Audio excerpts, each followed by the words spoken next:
Hello, and welcome to the latest in our series of videos for the Good Faith Cybersecurity Researchers Coalition, or GFCRC. The GFCRC is a global not-for-profit initiative launched by the Cybersecurity Advisors Network, also a not-for-profit, in our case, a trust network of information security professionals and related activities around the world. The GFCRC's mission is to help encourage the development of legal protections for responsible cybersecurity vulnerability researchers and disclosure, in support of the objectives laid out by the OECD. To this end, while the OECD speaks to lawmakers and public sector agencies, we, the GFCRC, have a wide-ranging network of connections with industry, academic, NGO, and other stakeholders. I'm here today with Michael Daniels. He is the president and CEO of the Cyber Threat Alliance. He's the former cybersecurity coordinator of the United States government, and obviously a very impressive resume. And we're here to discuss today the CTA's views on the topics surrounding legal protections for cybersecurity vulnerability researchers, the importance of legal protections in this field, and various aspects as they affect industry and other stakeholders that are served by the CTA and its various constituent bodies. So, Michael, thank you very much for joining me today. If you'd like to introduce yourself briefly, if you want to give some overview of what the CTA does and what it is. Most people have heard of it, but some background context would be very useful. Sure. So first of all, thank you for having me. I'm happy to engage in this discussion. It's certainly an important one. As John said, I'm Michael Daniel. I'm currently president and CEO of the Cyber Threat Alliance. I've been in this job for about the last 6 years or so. Prior to CTA, I served for over 20 years in the U.S. government. The last 4.5 as President Obama's cybersecurity advisor and the U.S. cybersecurity coordinator. The Cyber Threat Alliance is a nonprofit as well. And what we do is we enable cybersecurity providers to share threat intelligence with each other in both an automated fashion for technical data, but also in an analytic fashion for more finished intelligence. And so our mission is to raise the level of cybersecurity across the digital ecosystem by enabling cybersecurity providers to do their jobs better. That's essentially what our mission is really about. I think this topic is one that it's super important because, we have to really get the rules better defined in this space, right? And that's really what we're talking about is how do you actually take an area that's been for the last couple of decades, somewhat amorphous and, gray, and figure out what is the acceptable types of behavior and research and what are we going to put out of bounds. And I think that's why this is so important because having the good guys find and identify those vulnerabilities first and get them fixed before the bad guys do is, really important to the health of the overall ecosystem. Excellent. Thanks very much. So, given the nature of the CTA, let's jump right in and maybe refer to the spate of highly critical vulnerabilities and exploits that we saw, particularly in IT supply chain providers, 2020 to 2022, SolarWinds, Exilium, Microsoft, etc. Obviously, before we start talking about threats, why is something a threat? We have to understand what it is that it can exploit. Now, you serve or you incorporate the activities of cybersecurity providers, including a wide range of threat intel shops, right?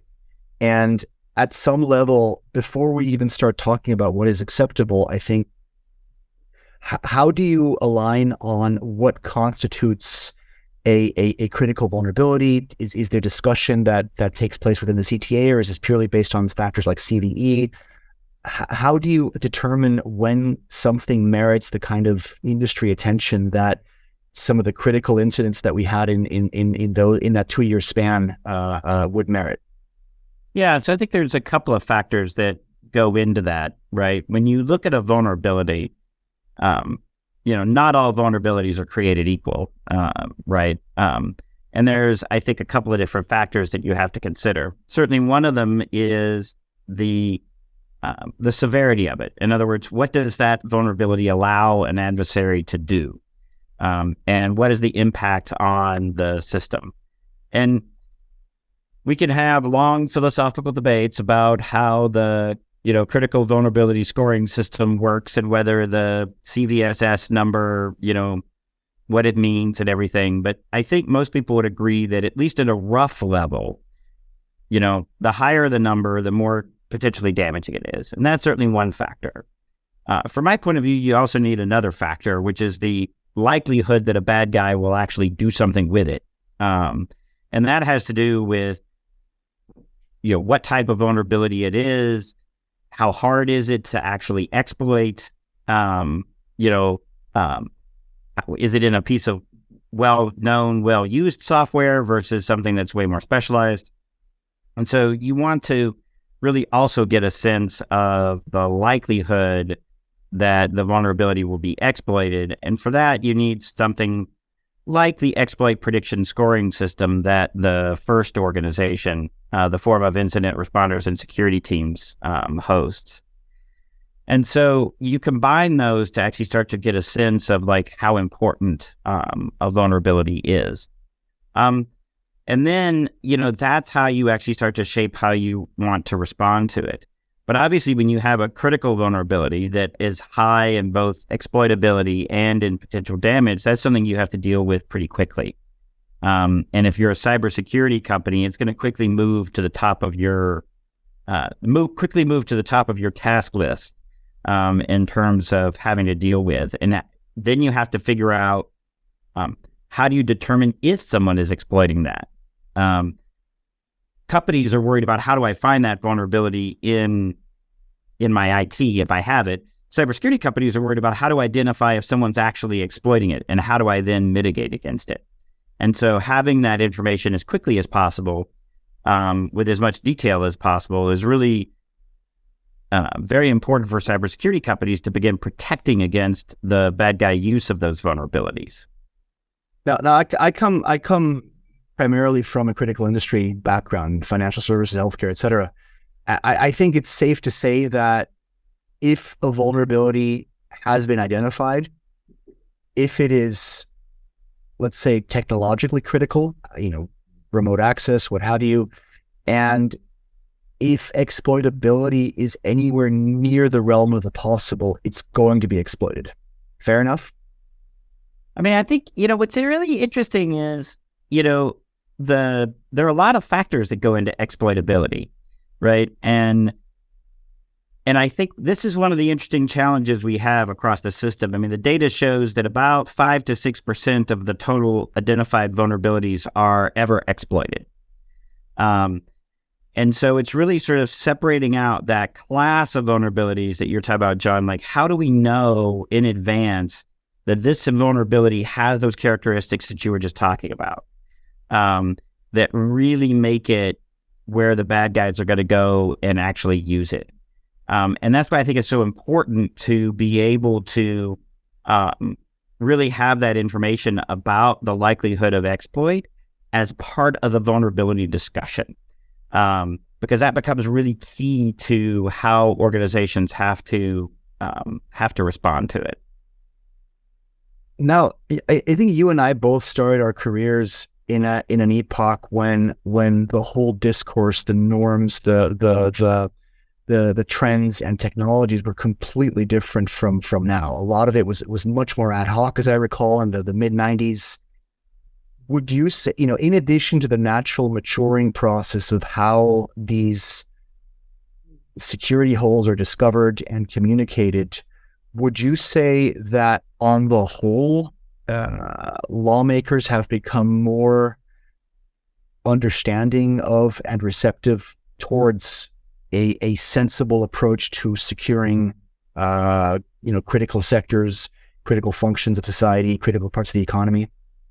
Oh, absolutely. I mean, there's no question that, look, when both of us started in this, there was no even such thing as the responsible disclosure idea, right? You just sort of, researchers, they weren't even something cool and you put it out there. Yeah. You just found it and you put it out there and saw what happened, right? I mean, that was kind of the thing, and nobody really thought twice about that. And now we're, and you certainly didn't have companies running bug bounty programs where they were paying people to, find holes, right? So there's definitely no question in my mind that at least among the more, mature governments and things, there's definitely a realization that this community plays a key role in the ecosystem, in making the ecosystem safer, and that there is a tension with between that community, right, and many companies, and that is a tension that governments have to manage. Maybe even the understanding that there is such a thing as an ecosystem in the first place. It's not just disconnected portions of companies and infrastructure. And now I have not seen, and this is purely subjective, I have not seen the panic about 0 days as strongly communicated within information security, press, media, etc., as, let's say, maybe about 5 to 10 years ago. Obviously, the problem is still out there. These things are arising constantly. But would you say that the development of precisely the kinds of bug bounty platforms and programs that you mentioned has had a role in, I wouldn't say mitigating, but helping industry at least begin to better understand the processes behind how these vulnerabilities are found and how they can deal with them? Sure. I mean, I think when you look at the scope and scale of the, well, let me just back up and say, I mean, I think there's a number of factors, right? There are some companies that actually are that are just doing a better job from the beginning, recognizing that they could, have these holes. While the economics still work against, while the economics still press against, better coding practices and things, and the pressures to get stuff to market, right? There are companies that are doing a much better job, and we have a much better idea of how to do better coding now. So that you start there. Then you have, a much bigger, more robust community, right, of researchers and other things that are looking. There's a discipline around this now, right? There's, processes and well-known ways to go about doing this. Companies have set up processes like we were discussing, like the bug bounty programs, right? And things like that. And there's principles like good faith disclosure and other things. All of these contribute to making the ecosystem more robust, more able to find vulnerabilities and patch them in a way that doesn't allow the bad guys to take advantage of them, right? So all of that is steps forward. I also think that, there's also just this understanding that, like, just given the way the ecosystem works, right? The other challenge that we face is for a lot of bad guys, it's kind of like, why do I need to use a 0 day? That stupid vulnerability from 2016 still works, and so you've also got that impact as well.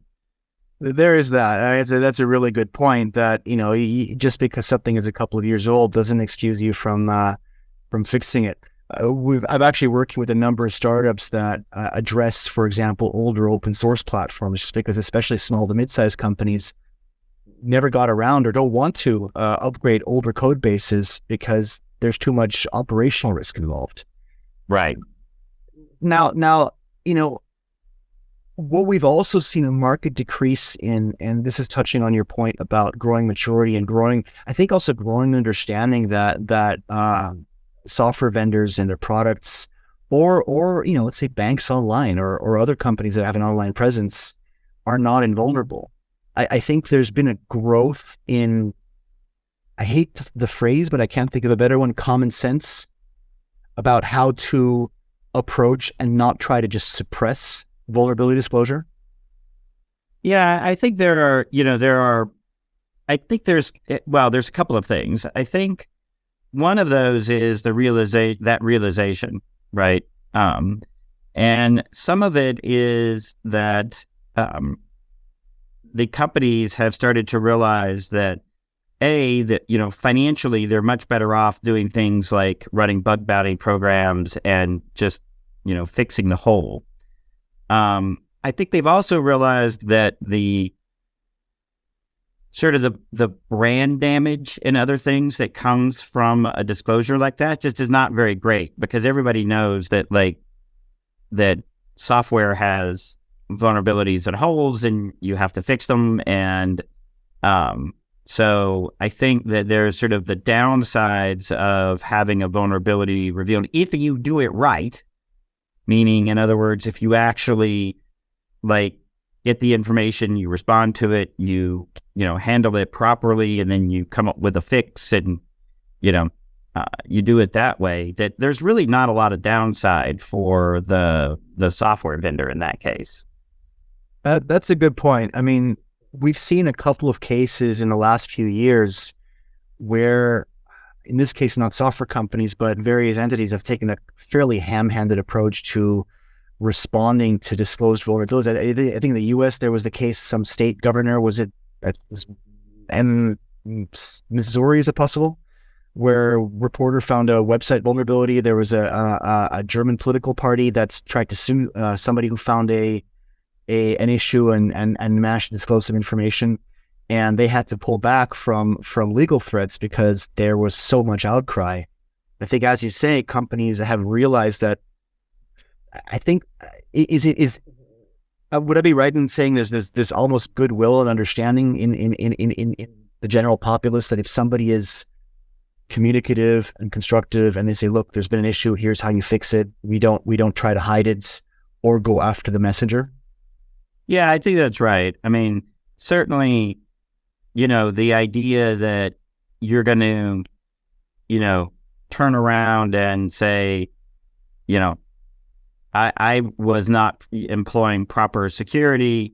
I didn't, deploy the software correctly, but, I'm going to whack the guy over the head or the gal over the head that, told me about that. That doesn't resonate very well. I think it's, I mean, again, and it's like, there's this balance, right? Because obviously, if the story were, this individual tried to extort me, right? They, demanded that I pay them, or they would reveal this, this flaw, then the story flips, right? And the sympathies flip, right? And that changes the story. But that's why I think, to bring it back to the idea of the good faith, right? Cyber research, you're talking about actors that are behaving responsibly. Well, I mean, I remember this is one of the early objections, and it's still out there to some degree to bug bounty programs, that, hey, we're creating perverse incentives for people to go and break things, when why can't they just leave well enough alone, without realizing, coming back to an earlier part of the conversation, well, somebody is going to break it anyway. Wouldn't you be somebody who means well? Who actually... Yeah, no, that's right. I mean, that to me is that would be nice if no one were actually going to ever break it, but that's not how the world works, right? And works indeed. Yeah. And I would much rather have researchers who are professionals, that this is what they do, right. And they are compensated for their work, and that is a much healthier way to run the ecosystem than to have it only be, bad guys, or even the previous version, right? Which was the, hey, I just found something and I just put it out there, right? The kind of the way it was, 15, 20 years ago. And I mean, even if you are incentivizing somebody to go and find bugs, well, I mean, you're paying us, to go and do information security stuff to protect the organization. So in a way, semantically speaking, it's just an extension of that. Wouldn't you? Yeah, no, that's right. And again, responsible researchers don't actually break stuff, or they don't really break stuff that causes harm, right? Right. So, well, this brings us to a point I was going to ask you about breaking stuff. And I think this is the question of vocabulary and semantics. And I think it's an important one. So I just got off a call yesterday with a group of researchers where they're doing a project in a country where the laws are unclear about finding server-side vulnerabilities, specifically web. And the question came up in this discussion, what does breaking things mean? Does it mean, this is an early discussion we had in very, very early computer security laws already. Does it mean you are making any alterations? Does it mean you're causing performance impact? Does it mean you're creating and entering a log file? Is this something that you feel has become clearer over the years in terms of jurisprudence, defining this better, and also in companies being more accepting of, what is really breaking something versus what is actually just, drawing their attention to something that could break much worse? Yeah, I mean, I still think there's a struggle with it, but I mean, I think there's definitely been some improvement in that score. When I look at like incident reporting regimes and things like that, and the discussion about what constitutes an incident, right? In my mind, like, I think when a lot of people have come around to is it's like a lot of things in sort of tort law and other parts of the legal system, at least in the West and more general, is like, for there to be an allege that you broke something, right? There's got to be a harm of some kind, right? And it can't be that like the service blipped for 300 milliseconds. Like nobody notices, right? There is no way that you can measure harm. Okay, Well, unless you're a high frequency trader, in which case, right? But I mean, it's like, yeah, right. It's the harm is like. So to my mind, it's that sort of common sense application of like, was there actually something harmed?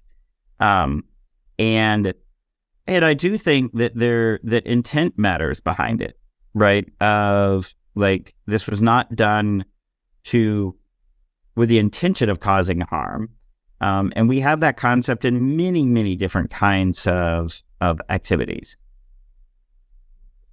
So maybe changing course a little bit towards the regulatory side of things. The EU has been one of the main drivers of forcing organizations to implement stronger risk management practices, not only supply chain.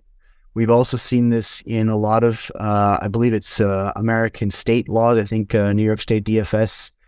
And also, I think the White House, the cybersecurity strategy, has at least recognized that better risk management is an integral part of keeping not only your own organization, but generally everybody safe.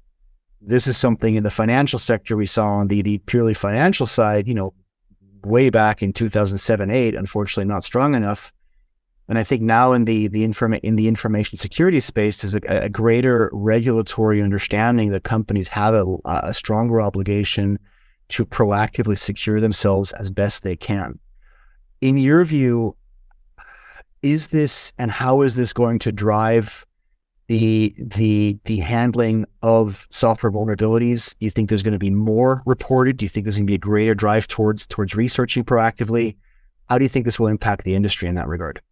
Yeah, I think there's several aspects of what you're talking about. So on the end user side, right, there's definitely a movement towards what I would call standards of care, right? So the idea that we're going to establish some minimum cybersecurity requirements for particularly our critical infrastructure owners and operators. And to me, that there's going to be some practices that you're going to have to include in there, which, one of those practices, I think, is going to have to be, you got to have a way for people to tell you if you've got things misconfigured, set up wrong, those kinds of things, so that you can go fix it, right?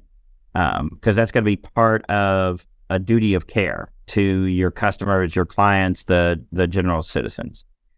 I think on the software manufacturer side, the discussions about liability, right? And, what are good coding practices, and do you actually implement those kinds of practices, and that sort of thing is also going to be driving a change in the market, right? And some of what we're talking about is starting to reshape the economics of the IT industry towards a little bit ratcheting back the first to market sort of, as the all dominating force, and bringing back in a little bit of the idea of not just functionality and usability, but security as well into that economic equation. And so all of those are going to, I think, do a few things. One is it's going to mean that I think that software manufacturers, for example, are going to hire more of researcher types and things to be in-house, right? To find it from the inside. But I also think this means that they're going to clearly also have to have processes to accept input from the outside.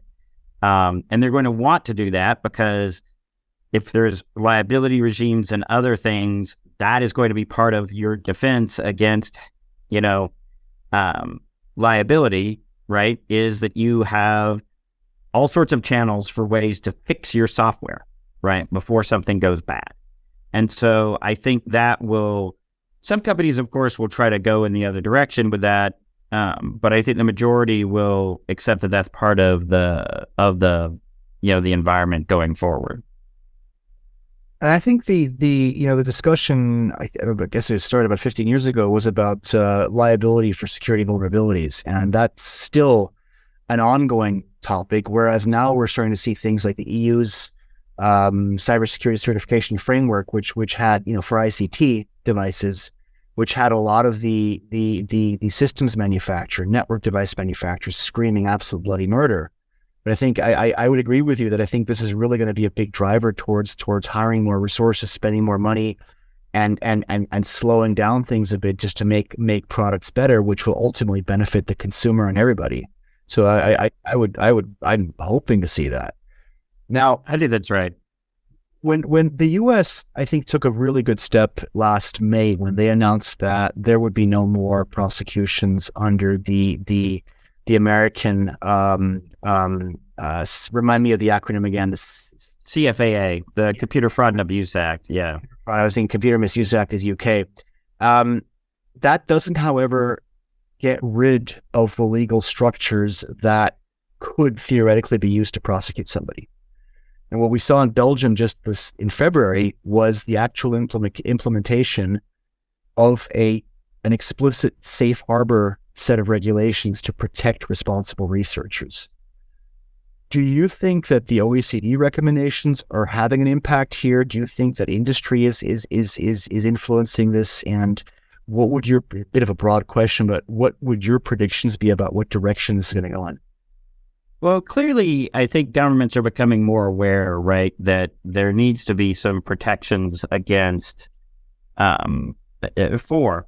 protections for researchers. I was thinking against abuse of these laws, because the other thing is that, if you're just putting it as let's set aside if you just set aside the moral implications for a second, just from a purely utilitarian standpoint, why on earth as a government would you want to be spending prosecution time, resources, other things, going after people that are effectively doing a service for the ecosystem, right? That makes no sense. We got plenty of other things to go spend, government resources on to actually target the real bad guys. And so I think there's a realization that that those laws have been overly broad, and that that they can be interpreted in ways that are actually harmful and don't really actually produce all that much of the way of benefit. And they don't. In changing them doesn't reduce the deterrent effect against actual criminals. I've never heard anybody make the argument, I can't do this because then I won't be able to prosecute real criminals, right? And I'm sure that's part of the worry, but I don't think that's, the impact that people are, I don't think anybody's seeing that impact. Lawmakers have also learned over the ages how, not to put too fine a point on it, but how the internet works. In most cases, unfortunately not all, I think, we've come a very long way since a series of tubes, but we have the same problem in parts of Europe where I'm located, where various countries have highly divergent levels of technological maturity in their law enforcement, in their legal systems. And as a result, it's not always entirely, predictable how they're going to uh, pursue, I think, what you and I would see as common sense, and understand those purely utilitarian rationales for not prosecuting somebody who is doing things the right way, but instead, hey, here's a law. The law lets me prosecute this person, go after this person, or sue them for that matter. So I'm going to do it. So it's going to be, I think it's going to be a really interesting process to see how also industry that understands that we should be engaging more constructively with researchers is able to influence that maturing process among the legislatures. I think that's right. And certainly there are more people that understand technology. There's more people that understand cyberspace. There's more people that just, even if they don't fully understand all the issues, they know that there are much broader issues and they have to engage on them. And that is certainly true than, even 10 years ago. I think it's a promising sign.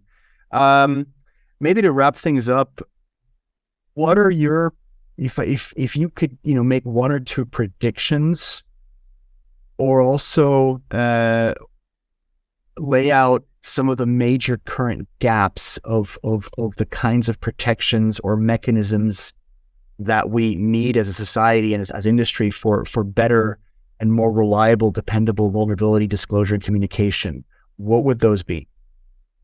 I think there's still a struggle with how do you actually define and identify good faith cybersecurity researchers, right? Like how does somebody credibly assert that they're, one of those as opposed to a bad guy, right? And I think that's one of the big struggles, right? How do you sort of do that in a way that is still also, protective of people's identities and their privacy and other things? And I think that's probably one of the areas that we're still looking at. And, we have models for that too, right? There are self-policing type organizations. Do you have the equivalent of the bar, grow up for, cyber researchers, right? So that's actually going to be a question of mine is, do you think there is room for example, a certification framework or beyond good practices?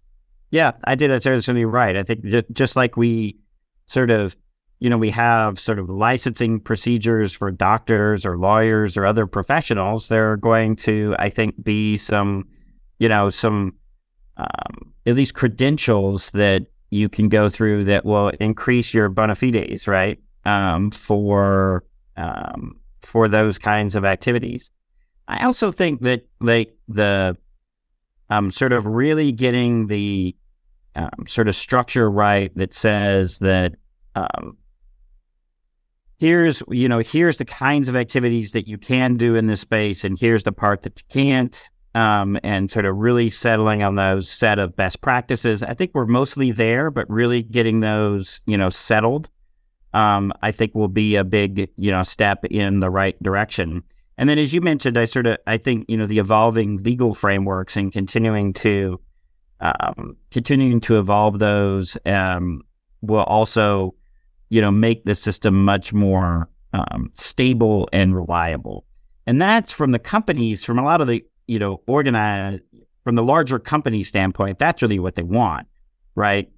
They want the stability and the predictability.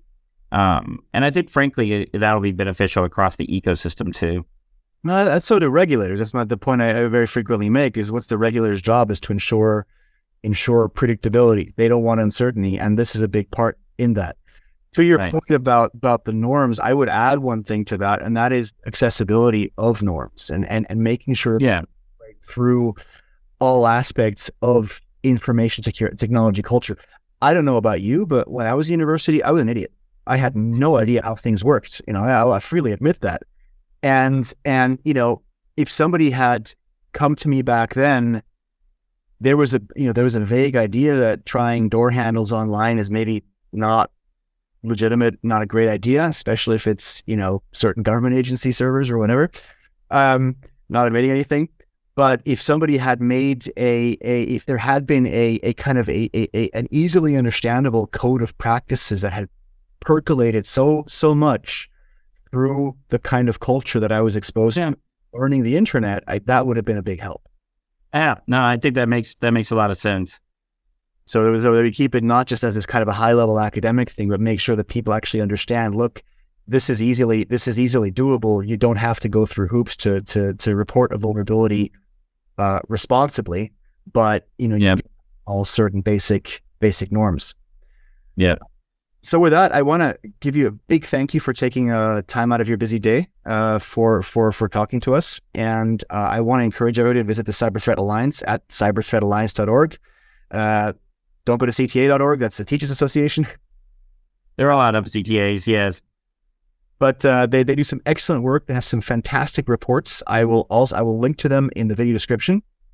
Please also don't forget to check out the Good Faith Coalition and gfcrc.org. And we're going to have a lot more videos coming soon if the excellent speakers like Michael I've got lined up are willing to spend some time with me.